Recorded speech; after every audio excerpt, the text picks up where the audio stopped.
In the late 1990s, there was a coffee shop about 5 minutes away from here, near 16th and Blackwelder, called Diversity. I started going there my freshman year in college to hear my friend play her guitar at open mic night. It was the coffee shop where I met my first girlfriend, a place outside the norm where those who were quote-unquote different hung out. The word diversity was just starting to gather steam, but soon it would become a value and service that was sought out in many social settings.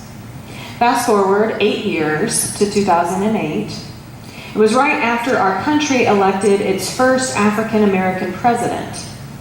Diversity centers were opening up on university campuses and in urban cities left and right. The university where my former partner attended school was opening one, and she was hired as a student worker to help get the organization up and running. Their mission was similar to other diversity centers: to create and help maintain an inclusive campus environment that challenged oppression and provided a space for dialogue and engagement. They also looked for ways to advocate for equity and social justice. I remember being asked by the center to come and host an evening where we would speak about the oppression that the LGBT community received from religion and Christian churches in particular. Each and every event provided the space for someone to have an aha moment, an opportunity to raise one's consciousness and realize that even though we're all different, we have a lot in common and deserve to be treated with respect and dignity. 1 year later, we moved from California to Minnesota, and my former partner applied to and was hired at the Diversity Council in our new town in Rochester. This organization was not located on a college campus, but was founded in 1989 to combat racism and discrimination in the K-12 public school system. She and her volunteers would travel from school to school and lead prejudice reduction workshops for different classes and grade levels. They also helped businesses and nonprofit organizations build cultural agility, to be agile or responsive when it comes to encountering other cultures than one is used to. Rochester, Minnesota was a mostly white town, and many of the older folks in my congregation didn't have a single black or brown person in their school or town growing up. There was so much unfamiliarity which can breed fear. But in recent years, there's been an influx of Sudanese and Somali refugees into the state of Minnesota. Despite so much emphasis from white adults claiming to be colorblind, as though that's a good thing, children are very open about the ways that they notice difference.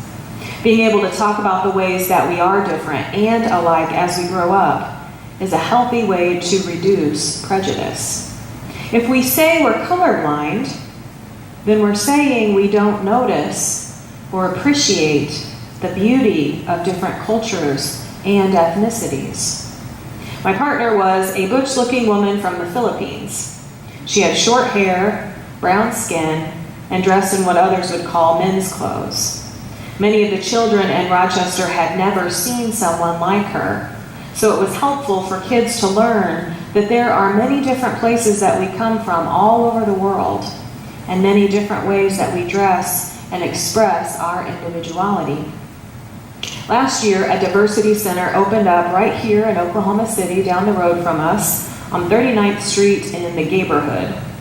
The aim of this center is to provide mental health services to gender diverse communities and to disenfranchised or marginalized people of color and their families.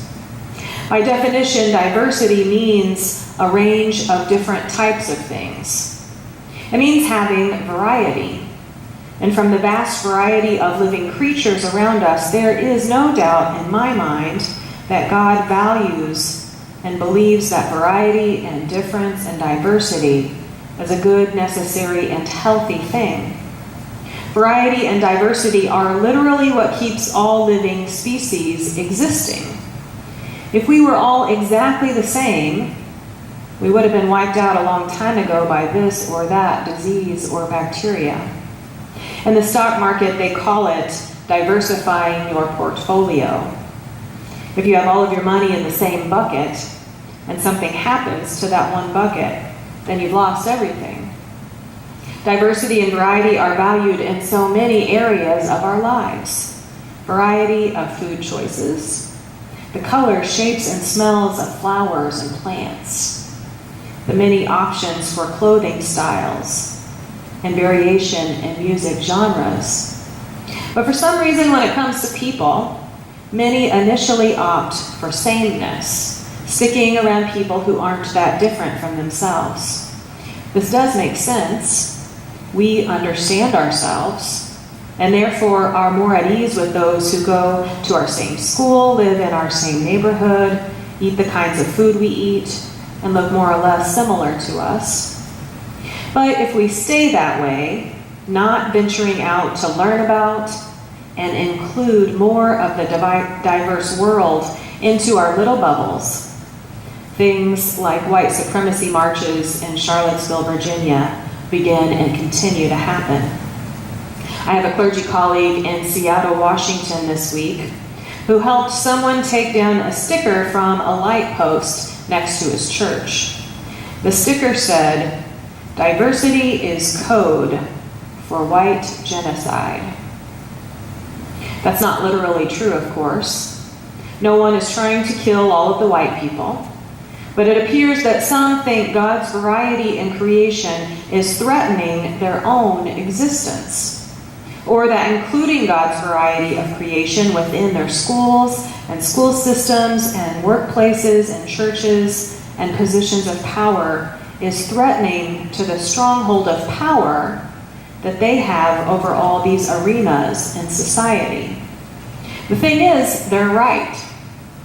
God's variety of creation, God's diversity and creativity is threatening if you expected that you and those just like you were supposed to represent the sole pinnacle of all things beautiful, good, and powerful in this world. In the ancient Roman world of Jesus' time, the politicians and philosophers, the ruling class, often used the metaphor of a body to describe the proper social position that each segment of society ought to occupy.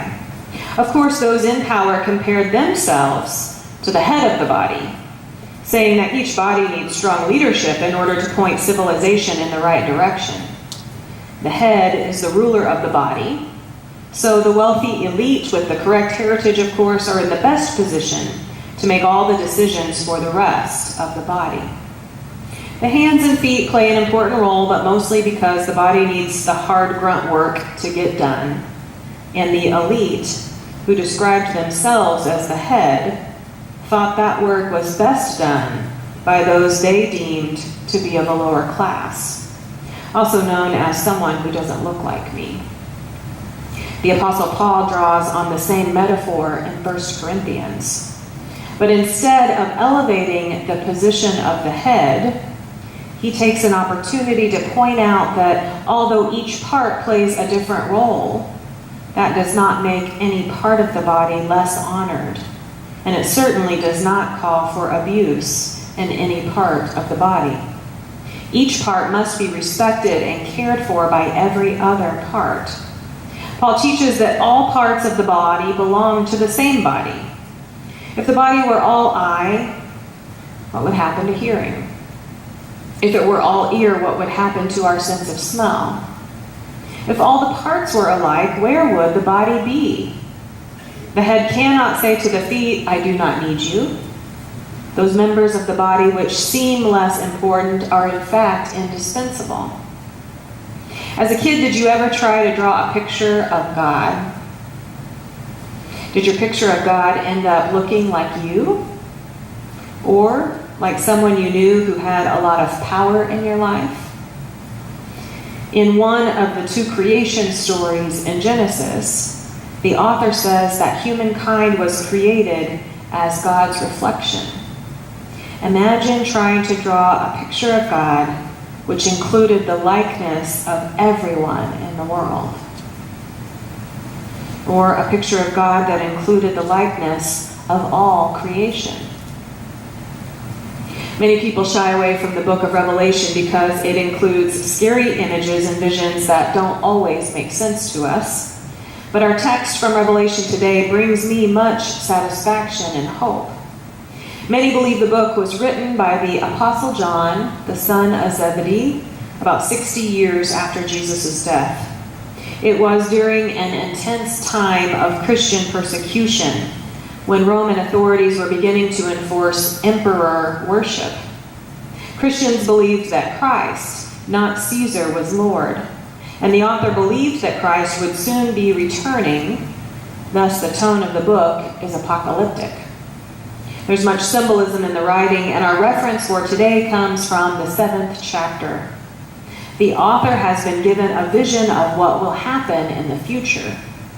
He writes, "After that I saw before me an immense crowd without number, from every nation, tribe, people, and language. He saw the diversity of creation in heaven, the variety of all kinds, not just from one church or one race or one state. His vision is one of inclusivity." Our theme for today was not to honor or acknowledge diversity, but to embrace it. To embrace is to hold closely in one's arms, especially as a sign of affection. Not to tolerate, but to welcome. The definition says to welcome with open arms, to support willingly and enthusiastically, not begrudgingly, not resentfully, not reluctantly. God did not create living beings in God's own image and desire for them to be put up with. But God's kingdom and Jesus' mission was for the divine image, you and I and everyone else, to be embraced.